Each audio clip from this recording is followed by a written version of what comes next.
Can I just ask you to, I mean, I think you have this view that it's where's history taking us? Is it cyclical? You know, cultures rise, they fall. I think it is. I mean, my own view is that it is. Or is it going somewhere? Science, you could say, is on a trajectory. It just keeps learning cumulatively. Yes. But culturally, and we've seen during COVID, I would say that what we've seen here is this extraordinary, desperate, chaotic, ill thought out flight for security, which is threatening freedom. I think one of the reasons that people, both young and old, have a weak historical memory is that the lessons of history are usually quite chastening.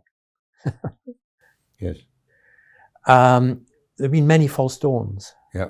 There have been many periods in which what people think are, back before the First World War, there was a bestseller-selling book by a writer called Norman Angell, who said that trade had made war unprofitable and therefore had abolished it. A few years later, bang, the worst global war up till then. Should have been the end of optimistic humanism. It didn't happen for a while it did. And the trouble is, when people drop rational optimism, they don't often become skeptical or stoical. They become frenzied in some other way. So then you had Nazism and Bolshevism. And Bolshevism was a kind of radical version of optimism. As long as we kill enough people, as long as we're ruthless enough. Lenin said the trouble with the Jacobins in the French Revolution is they weren't pitiless enough. That was the trouble with them. Didn't kill enough people. They held back. They were held back by their reactionary sentiments, by elements of Christianity, by we'll know what to do. Well, they did kill far more people. They moved the decimal point, actually. What did it produce? Apart from unending sorrow, tens of millions of deaths. Particularly as it happens in Ukraine. And particularly in Ukraine, of course, and also in the... So they haven't forgotten. They haven't forgotten.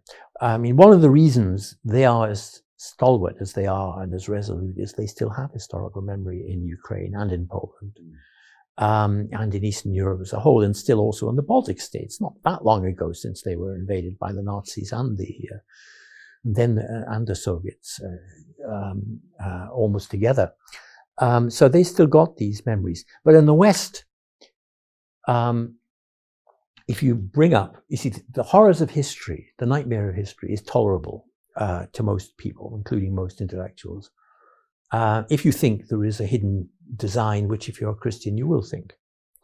But supposing they all claim to be, I'm not a Christian myself either, but they all claim to be not just non-Christian, but anti-Christian. But they still need the belief that there is some underlying redemptive pattern in history, that it's not just a cycle of events. And what that leads to in practice is that they don't really want to study the parts of history that are extremely disillusioning. They don't want to study. Very, very little being done, for example, on, comparatively speaking, on, for example, the Russian Civil War. A friend of mine, the military historian, has done a new history of Russian Civil War. Millions of people killed, extraordinary cruelty, enormous loss of human life in a civilization, and then a Bolshevik government secures its dictatorship over the country, including Ukraine eventually, what people wanted to hope for from that was at least an element of order. But what they got instead was, even under Lenin, it's an important point, what didn't just start happening with Stalin, terror. The first terrors were under Lenin. Tens of thousands of people being arrested. A famous Russian poet was shot in some woods in 1920 or 21, I think it was. The husband of Anna Akhmatova, the famous Russian poet, shot in 1921 as being part of some non-existent monarchist conspiracy. The terror started right then. What they got was not peace and order. What they got was a terror of the kind they'd not even had anything like under the Tsars. They're flawed as the Tsars were, anti-Semitic and imperialistic and so on. The level of killings was enormously higher, and the level of terror, even beyond killings, was enormously higher. So to actually go into that and to see how many lives were broken. Just give you one example of that period. In 1918, the new Soviet constitution was passed, and it included as a legal category what were called former persons. Very interesting concept, the concept of a former person. And if you were a former person, which would be a priest, someone who worked in the church, someone who'd had been a capitalist or a small owner of some kind, business owner, or their families, it was extended beyond the people themselves to their families, family guild. You were stripped of civic rights. Didn't have any civic rights. You couldn't stand for office, couldn't vote, and so on. But not only that, when it came to the crunch, you either got no ration card or a lower rank, which meant a death sentence. That was right from day one of Soviet communism. Now, if you start looking at that, and then what it eventually produced, Lenin, and then the famine in Ukraine, and then and in Russia, of course, collectivization. And at the end of this tremendous catalogue of human sorrow, what you get is Putin. All for nothing.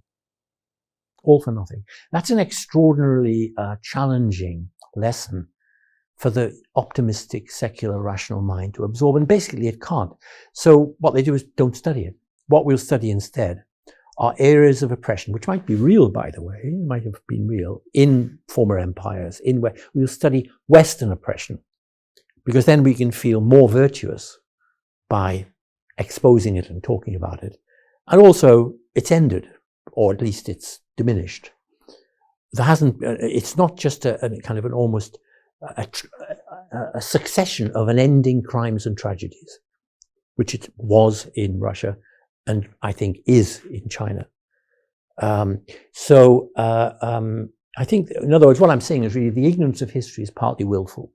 It's partly that young people don't want to hear about it, they haven't been taught it, but it's also the teachers don't want to teach it either, because it's rather dispiriting. Whereas with a more traditional view of history, even like the one I was taught at school and back in the 60s and 50s, and then at university in the 60s and so on, it's partly from the ancient classics, partly from Greek and Roman historians and so on, and partly from Christian sources and Jewish sources.